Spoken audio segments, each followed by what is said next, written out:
اور جب موسیٰ نے اپنے شاگرد سے کہا کہ جب تک میں دو دریاؤں کے ملنے کی جگہ نہ پہنچ جاؤں ٹلنے کا نہیں، خاص صدیوں چلتا رہوں، پھر جب وہ دونوں ان دریاؤں کے سنگم پر پہنچے تو اپنی مچھلی بھول گئے۔ پھر اس مچھلی نے دریا میں سرنگ کی طرح اپنا رستہ بنا لیا۔ جب آگے چلے تو موسیٰ نے اپنے شاگرد سے کہا کہ ہمارا کھانا لاؤ، اس سفر سے ہم کو بہت تکان ہو گئی ہے۔ اس نے کہا کہ بھلا آپ نے دیکھا کہ جب ہم نے اس چٹان کے پاس آرام کیا تھا تو میں مچھلی وہیں بھول گیا، اور مجھے آپ سے اس کا ذکر کرنا شیطان نے بھلا دیا، اور اس مچھلی نے عجیب طرح سے دریا میں اپنا رستہ بنایا۔ موسیٰ نے کہا یہی تو وہ مقام ہے جسے ہم تلاش کرتے تھے۔ تو وہ اپنے پاؤں کے نشان دیکھتے دیکھتے لوٹ گئے۔ وہاں انہوں نے ہمارے بندوں میں سے ایک بندہ دیکھا جس کو ہم نے اپنے ہاں سے رحمت خاص سے نوازا تھا اور اپنے پاس سے ایک خاص علم بخشا تھا۔ موسیٰ نے ان سے جن کا نام خضر تھا کہا کہ جو علم اللہ کی طرف سے آپ کو سکھایا گیا ہے، اگر آپ اس میں سے مجھے کچھ بھلائی کی باتیں سکھائیں تو میں آپ کے ساتھ رہوں۔ خضر نے کہا کہ تم میرے ساتھ رہ کر صبر نہیں کر سکو گے، اور جس بات کی تمہیں خبر ہی نہیں اس پر صبر کر بھی کیسے سکتے ہو؟ موسیٰ نے کہا اللہ نے چاہا تو آپ مجھے صابر پائیے گا، اور میں آپ کے ارشاد کے خلاف نہیں کروں گا۔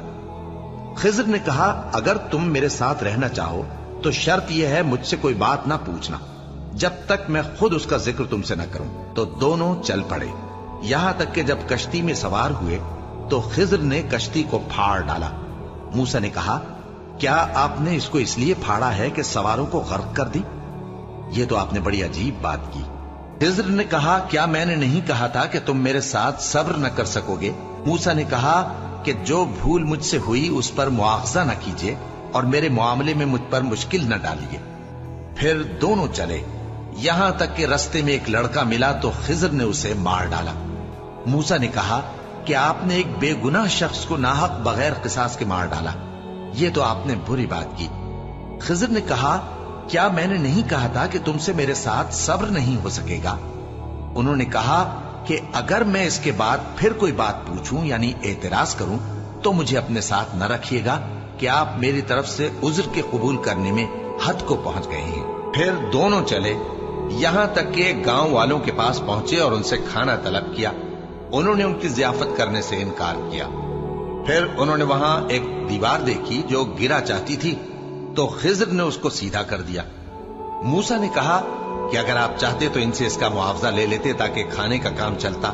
خضر نے کہا کہ اب مجھ میں اور تم میں علیحدگی، مگر جن باتوں پر تم صبر نہ کر سکے میں ان کا تمہیں بھید بتائے دیتا ہوں کہ وہ جو کشتی تھی غریب لوگوں کی تھی جو دریا میں محنت کر کے یعنی کشتیاں چلا کر گزارا کرتے تھے، اور ان کے سامنے کی طرف ایک بادشاہ تھا جو ہر اچھی کشتی کو زبردستی چھین لیتا تھا۔ تو میں نے چاہا کہ اسے عیبدار کر دوں تاکہ وہ اسے غصب نہ کر سکے۔ اور وہ جو لڑکا تھا اس کے ماں باپ دونوں مومن تھے۔ ہمیں اندیشہ ہوا کہ وہ بڑا ہو کر بد کردار ہوگا تو کہیں ان کو سرکشی اور کفر میں نہ پھنسا دے، تو ہم نے چاہا کہ ان کا پروردگار اس کی جگہ ان کو اور بچہ عطا فرمائے جو اخلاقی پاکیزگی میں بہتر اور محبت میں زیادہ قریب ہو۔ اور وہ جو دیوار تھی سو 2 یتیم لڑکوں کی تھی جو شہر میں رہتے تھے، اور اس کے نیچے ان کا خزانہ دفن تھا، اور ان کا باپ ایک نیک آدمی تھا۔ تو تمہارے پروردگار نے چاہا کہ وہ اپنی جوانی کو پہنچ جائیں اور پھر اپنا خزانہ نکالے۔ یہ تمہارے پروردگار کی مہربانی ہے، اور یہ کام میں نے اپنی طرف سے نہیں کیے، یہ ان باتوں کی حقیقت ہے جن پر تم صبر نہ کر سکے۔